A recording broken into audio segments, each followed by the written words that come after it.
Now I know that technique. I can copy it with just one look. Inside the Patriarch Library, where countless martial arts tomes were stored, Jean was completely absorbed in memorizing every book he could find. The word genius was no exaggeration. He could recall everything with just a single glance. He could even mimic others' techniques after watching them once. Seoyul Pung once called it photographic memory. Jean had no intention of wasting this chance. He was determined to learn everything, not skipping a single page. But after a while, exhaustion began to take its toll. He tried practicing the 13 Seonwoo swords, yet failed. Perhaps he just needed a moment of rest.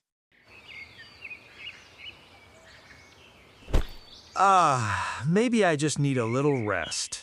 Hey, loser. Just as Jean tried to rest outside the Patriarch Library, a mocking voice called out to him. It was his brother. With a condescending tone, his brother laughed at him in front of two beautiful women, exposing him as nothing more than a useless fool. Seoyul, showing a hint of curiosity, made his brother even more eager to continue. He sneered, saying that Jean would be sent to the front lines tomorrow. Yet here he was, lazing around instead of training. Seoyul was startled upon hearing that Jean would be sent to the front lines. Instinctively, she glanced at him. Her curious gaze made Jean feel uneasy, as if being quietly judged.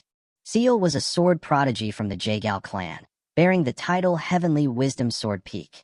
Known for her diligence and curiosity, she often visited other clans to broaden her understanding of martial arts.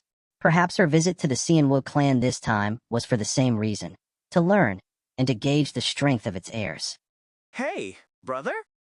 Ji, who had been silent until now, finally stepped forward. With a smirk, he approached Jean, clearly intending to test his brother's skills after leaving the Patriarch Library. Sensing trouble, Jean quickly tried to dodge the situation. Calmly, he explained that he had only studied a few pages that day, not enough to show any real progress. What? Jean managed to block the strike, but his frail body trembled in pain. Sung and Hyuk burst into laughter, mocking Ji for failing to defeat the trash of the clan.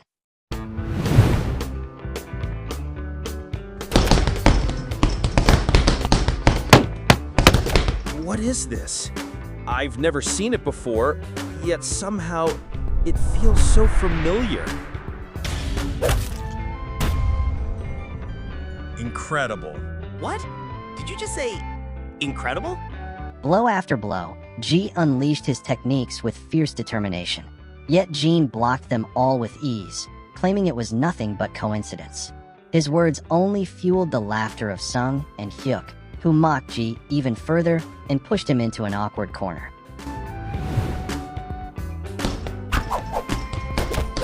Now I know that technique. I can copy it with just one look.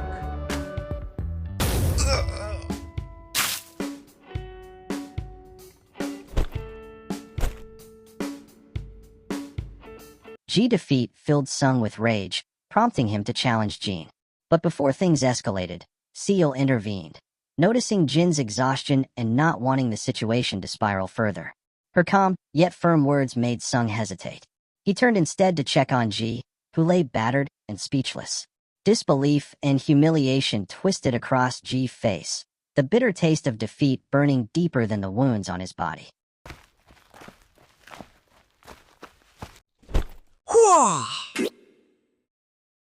Father?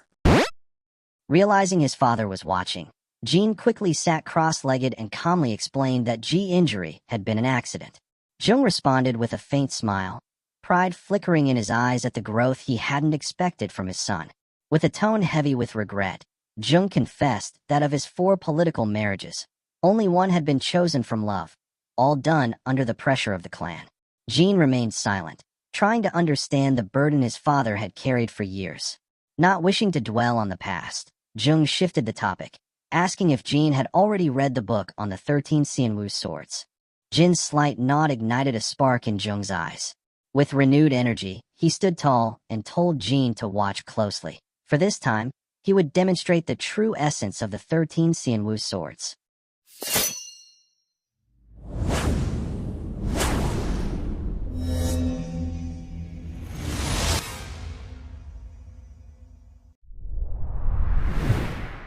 With breathtaking speed and overwhelming power, Jung's sword danced through the air like flowing light.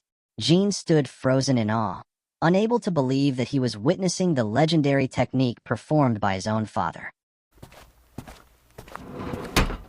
After some time, Jin returned to the Patriarch Library. He had now read every single book within its walls. Though many techniques remained beyond his full understanding, every word was engraved clearly in his mind. As he carefully placed the books back on their shelves, one volume caught his attention, its cover unusually thick. Curiosity sparked within him, and he gently tore the edge open. Hidden inside was a folded, time-worn slip of paper. The moment he unfolded it, Jin's eyes widened. It described the 14th and 15th movements of the 13 Seonwoo swords, techniques that were never meant to exist.